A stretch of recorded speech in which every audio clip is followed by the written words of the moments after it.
Hi hello few welcome back to logic with Murali channel. ఈరోజు మన machine 100 డేస్లో భాగంగా డే 13కి స్వాగతం.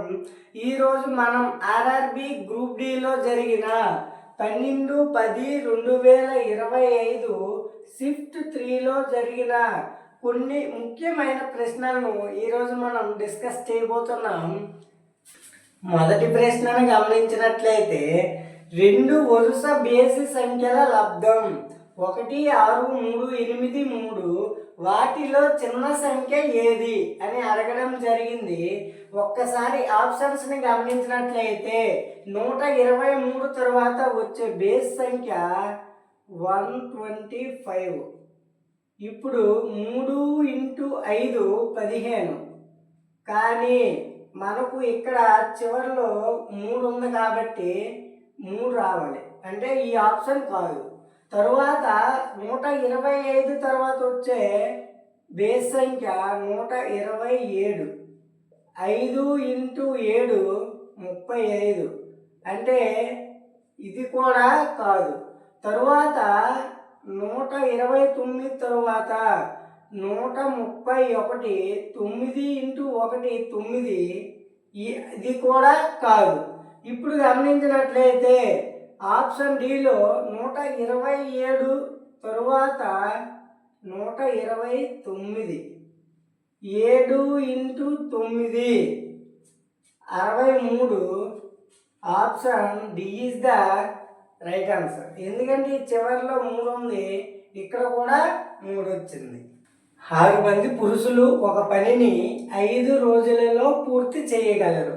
అదే పనిని 2 మంది స్త్రీలు 15 రోజులలో పూర్తి చేయగలరు. అయితే 3 మంది స్త్రీలు 3 మంది పురుషులు కలిసి ఆ పనిని ఎన్ని రోజులలో పూర్తి చేస్తారు?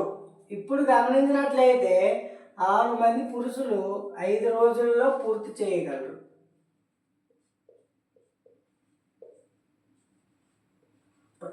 ఇప్పుడు 2 మంది స్త్రీలు 15 రోజుల్లో పూర్తి చేయగలరు.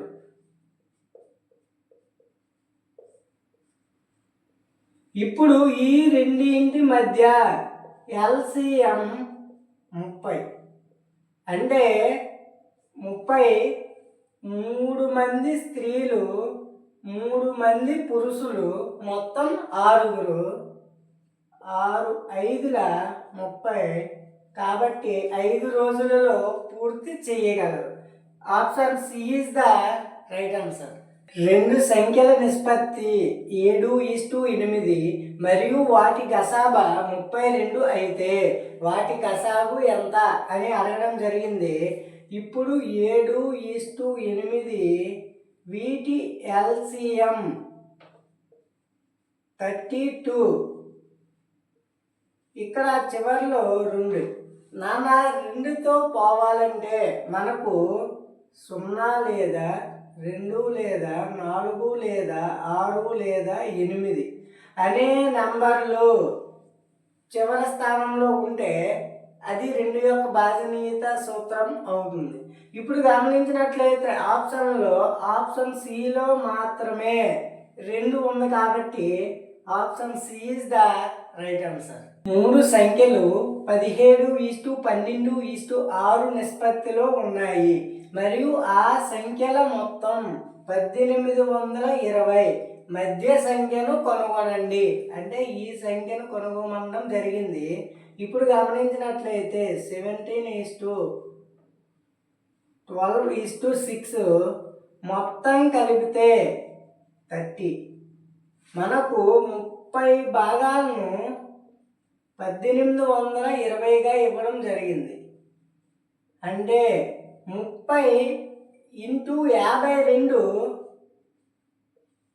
1820. అంటే ఇప్పుడు 12 × 52 624. Option B is the right answer. ఇప్పుడు డైరెక్ట్గా మనం ఆప్షన్స్ ద్వారా వెళ్ళినట్లయితే 12వ ఎక్కంలో 23 రాదు కాబట్టి ఇది ఎలిమినేట్ చేయొచ్చు. తరువాత 21 రాదు, 22 రాదు. అంటే 12 5 60, లాస్ట్లో 24 12 అంటే డైరెక్ట్గా ఆప్షన్ ద్వారా వెళ్ళిన option B is the right answer. ఒక నిర్దిష్ట సంకేత భాషలో మార్నింగ్ సన్ రైజ్ అనేది ఏటీ బీపీ కేజీగా మరియు రైస్ ఎవ్రీ డే అనేది ఎల్డబ్ల్యూ ఏటీ డబ్ల్యూవిగా కోడ్ చేయబడింది. అదే భాషలో రైస్ అనేది ఎలా కోడ్ చేయబడుతుంది అని అడిగాడు.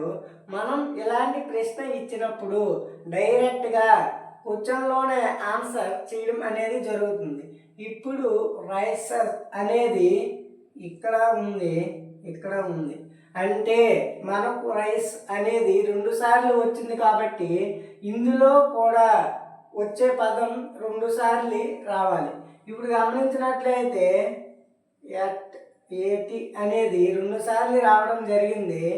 Option D is the right answer. ఇవ్వబడిన శ్రేణిలోని ప్రశ్నార్థకం స్థానంలో ఏమి రాయాలి అనేది ప్రశ్న. అంటే ఇక్కడ వచ్చే తరువాత సంఖ్య ఏది అని అడగడం జరిగింది. సార్ మీరు ఇక్కడ గమనించినట్లయితే ఇక్కడ -1 చేశారు సార్. తరువాత గమనించినట్లయితే -3 చేశారు సార్. తరువాత గమనించినట్లయితే -5 చేయడం అనేది జరిగింది సార్. తరువాత గమనించినట్లయితే -7 చేశారు సార్. అంటే మనం ఇప్పుడు -9 చేయాలి. -9 చేస్తే 985లో -9 చేస్తే 976. Option A is the right answer. ఆంగ్ల అక్షర క్రమం ఆధారంగా ఇచ్చిన శ్రేణిలోని ప్రశ్నార్థకం గుర్తు స్థానంలో ఏమి రావాలి అంటే ఇక్కడ వచ్చే సంఖ్య ఏమిటి? ఇప్పుడు గమనించినట్లయితే హెచ్ అంటే 8, జెడ్ అంటే 26, సి అంటే 3, ఎల్ అంటే 12, డి అంటే 4, జి అంటే 7, పి అంటే 16, హెచ్ అంటే 8, కే అంటే 11, టీ అంటే 20, ఎల్ అంటే 12, ఓ అంటే 15. అంటే మొదటగా +4 చేశారు, తరువాత +4 చేశారు, తరువాత +4 చేయడం జరిగింది. ఇక్కడ గమనించినట్లయితే +4 చేశారు, +4 చేశారు, +4 చేశారు. అంటే ఇక్కడ మీరు గమనించినట్లయితే లాజిక్ +4 అంటే T20కి +4 కలిపితే 24 అంటే ఎక్స్.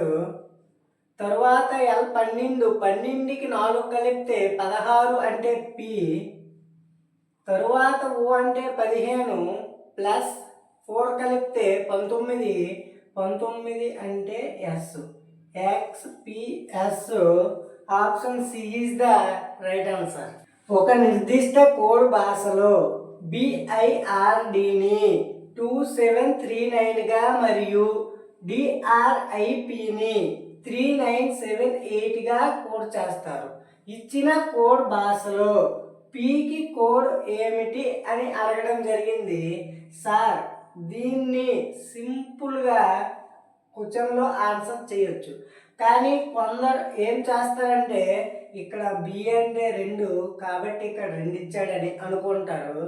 తరువాతది ఐ అంటే 9 కానీ ఇక్కడ 9 ఇవ్వలేదు. అంటే ఇది నంబర్స్ ద్వారా సాల్వ్ చేయడం అవ్వదు. ఎలా అంటే ఇక్కడ ఒక్కొక్క పదానికి ఒక్కొక్క నెంబర్ ఇవ్వడం అనేది జరిగింది. అలానే పీకి 8గా కోడ్ చేయొచ్చు. ఇక్కడ C is the right answer.